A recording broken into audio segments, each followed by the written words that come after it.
Bismillahirrahmanirrahim. Assalamualaikum warahmatullahi wabarakatuh.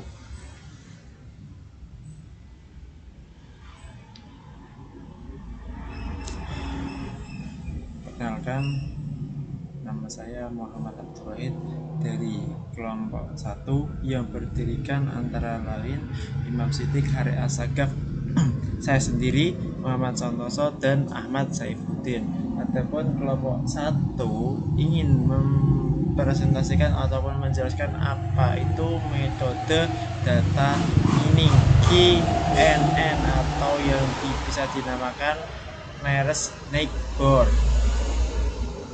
Oke, langsung saja. KNN ataupun K Nearest Neighbor menjadi salah satu metode dalam top 10 metode data mining yang paling populer. Metode KNN murni termasuk dalam klasifikasi yang lazy linear karena menunda proses pelatihan atau bahkan tidak melakukan pelatihan sama sekali sampai ada data uji yang ingin diketahui label kelasnya. Maka metode baru akan menjalankan algoritmanya. Algoritma KNN merupakan klasifikasi berdasarkan kemiripan suatu data dengan data yang lain.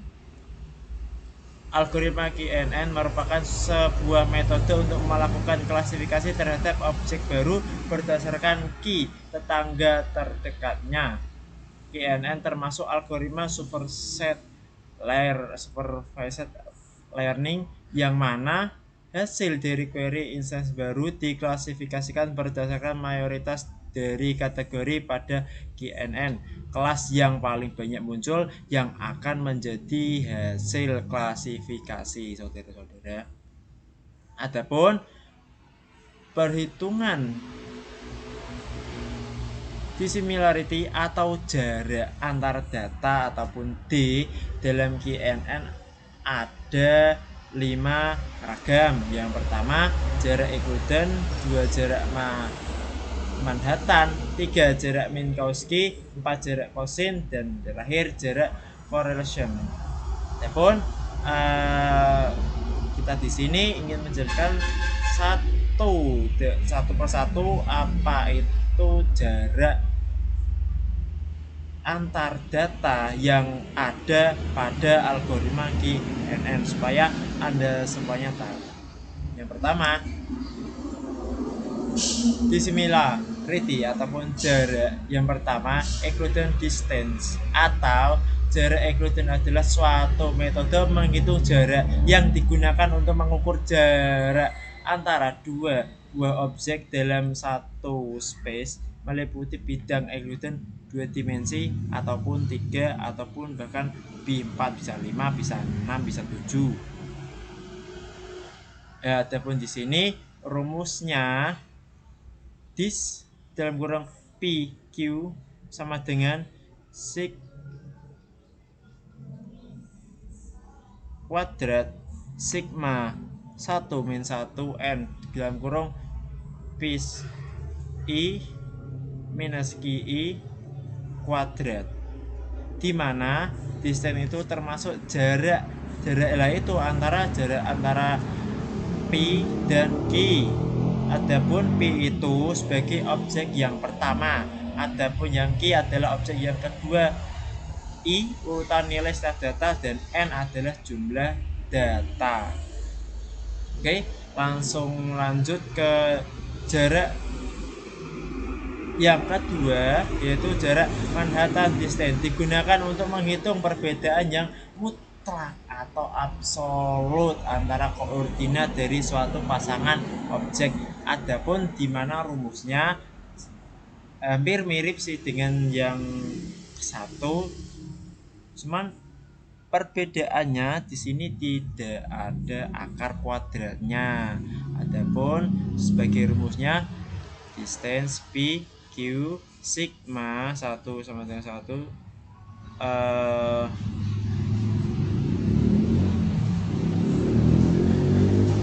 P1 min Q1. Adapun distance sebagai jarak P sama dengan tadi untuk Q dan I, dan N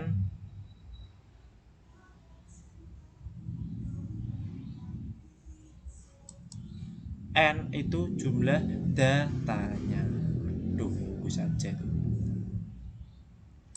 Oke, langsung saja yang kedua, langsung saja yang ketiga adalah jarak dissimilarity Minkowski distance ataupun jarak Minkowski adalah suatu matriks dalam ruang vektor di mana suatu norm didefinisikan normal vector space dan dapat diartikan sebagai generalisasi dari Euclidean distance dan Manhattan distance. Pada pengukuran jarak objek menggunakan Minkowski distance biasanya digunakan nilai R adalah sama dengan 1 atau sama dengan 2. Adapun rumus dari dissimilarity Minkowski ini, distance dalam kurung PQ sama dengan kurung buka sigma N1 sama dengan 1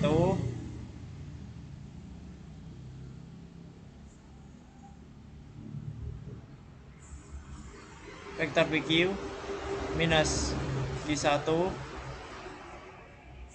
akar R kurung tutup akar 1 per R. Adapun di sini ada penambahan R dan I itu untuk nilai setiap data. Adapun power R itu sebagai power. Nah, itu power itu sumber kekuatan ataupun ini power. Adapun jarak yang keempat adalah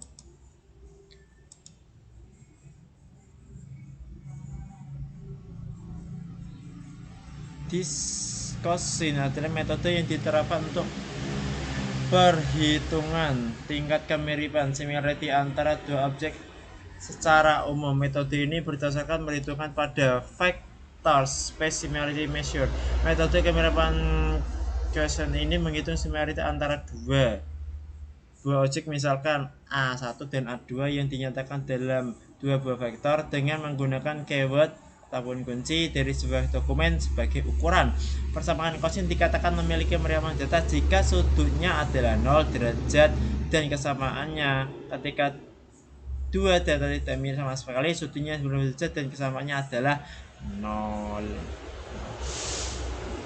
Adapun rumusnya kayak agak rumit ya. Sim dalam kurung PQ sama dengan sigma NI sama dengan 1 PQ per R dibagi akar sigma 1N sama dengan 1 pi 1 kuadrat akar lagi M1N sama dengan 1 ki I kuadrat. Adapun sebagai tambahannya adalah itu sim, yaitu singkatan dari similarity atau kemiripan. Kemiripan antara apa? Antara apa itu? Antara P dan Q.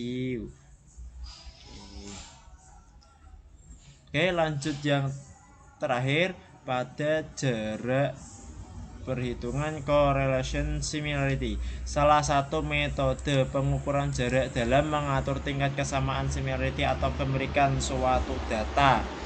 Di antaranya menggunakan jarak koefisien correlation coefficient korelasi R adalah parameter untuk mengetahui kesamaan atau kemiripan antara dua buah data yang dihitung menggunakan persamaan sebagai berikut.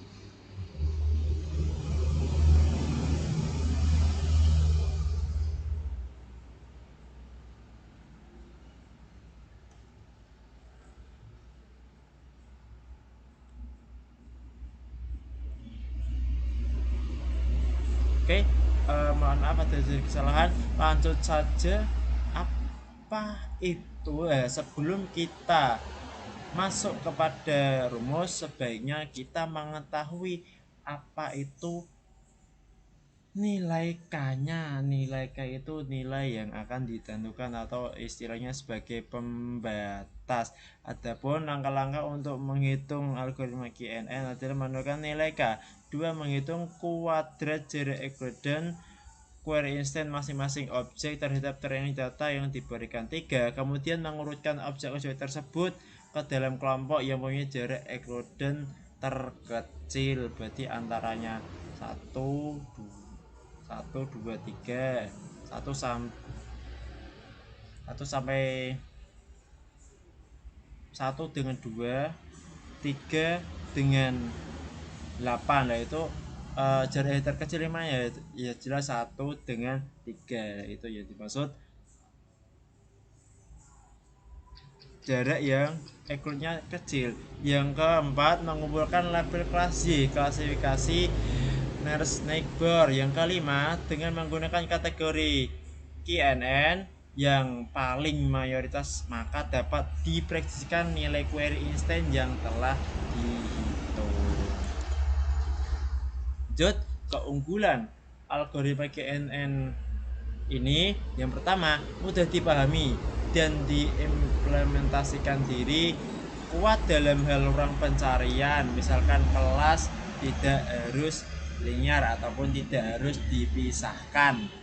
Yang kedua, efektif apabila data training sampelnya besar. Yang ketiga, beberapa parameter untuk acuan antara lain jarak metrik dan K. Yang keempat, memiliki konsistensi yang kuat. Adapun sumber kelemahan ya namanya juga barang ciptaan, ya ada baiknya ya ada buruknya, ada kelemahannya ada kebaikannya. Adapun kelemahan dari algoritma KNN ini perlu untuk menentukan nilai K optimal sehingga untuk menyatakan jumlah tetangga terdekat lebih mudah. Yang ketiga, biaya komunikasi yang cukup tinggi karena perhitungan jarak harus dilakukan pada setiap query instan. Istilahnya bila itu jaraknya ada, datanya ada 100, mau tidak mau kita harus menghitung dari 1 dulu ya. Biasanya rumus yang sangat umum digunakan yaitu rumus yang menghitung jarak ekludan, itu termasuk agak gampang, cuman bila angkanya banyak nanti berikutnya juga banyak. Yang ketiga, tidak menangani nilai hilang, missing value secara implisit. Dan ini bila nilai hilang ya kita yang bingung carinya di mana. Yang keempat, sensitif terhadap data pencilan. Pencilan itu data-data yang kecil. Yang ketiga, rentan terhadap variabel yang non informatif, itu maksudnya tidak ada sumbernya.